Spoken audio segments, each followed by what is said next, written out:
আমার খুবই খারাপ লাগতেছে। না না শোনো না, এটা তো সকালে পড়ে গেছো, এই সকালে তো পড়ে গেছো, এখনই চলে আসছো। তাছাড়া এটা এখন ঠিক আছে, তোমাকে অনেক সুন্দর লাগতেছে। তোমার কি মাথা ঠিক আছে?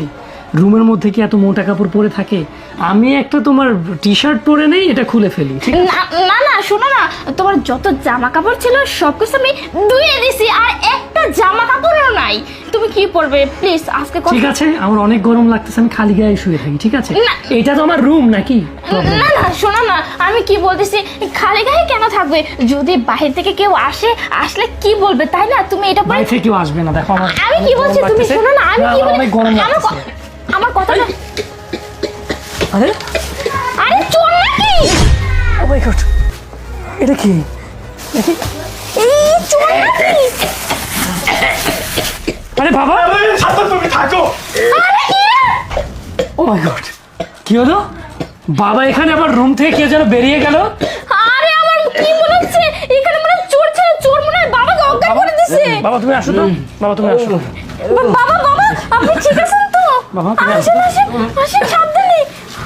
আরে আমি কিচ্ছু বুঝতে পারিনি বাবা, কখন এসব হইছে। তুমি এখানে, তোমার মাথায় পলিথিন, বাসায় কি কোনো ডাকাত আসছিল নাকি চোর আসছিল?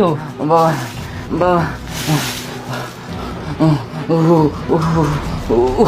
কি হলো, তুমি কি ইশারা করতেছো? না না বাবা তুমি নির্ভয়ে বলো তো কি হয়েছে, বলো।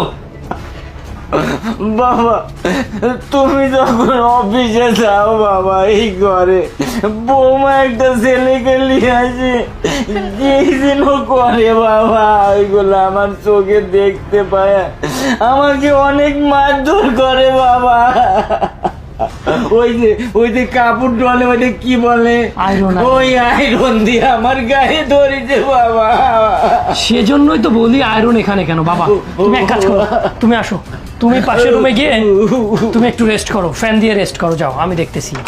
কি ব্যাপার শান্তা, এজন্যই তোমার দরজা খুলতে দেরি হচ্ছিল তাই না? চুপ, একদম চুপ। এর আগে আমার এই ফ্ল্যাটের প্রতিবেশী বলেছিল যে আমি অফিসে চলে গেলে বাসায় অন্য ছেলে পেলে আসে।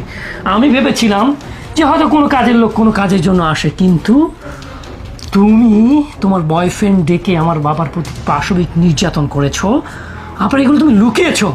আমি তো নিজের চোখে দেখলাম যে একটা ছেলে দৌড় দিল, তাই না? শোনো, আমি তোমার সাথে কোনো কথা বাড়াতে চাই না। তুমি আমার বাবার উপরে যথেষ্ট নির্যাতন করেছো, অন্য ছেলে এনে বাসায় রেখেছো, প্রবলেম নেই, আমি বাইরের সিসিটিভি ফুটেজ থেকে দেখে নেবো যে কে ছিল। আর তোমার সাথে আমি কথা বাড়াতে চাই না, ভদ্রভাবে বলছি, তুমি আমার বাসা থেকে বেরিয়ে শাহিদ শোনো, বের হয়ে যাও বলছি। Get out.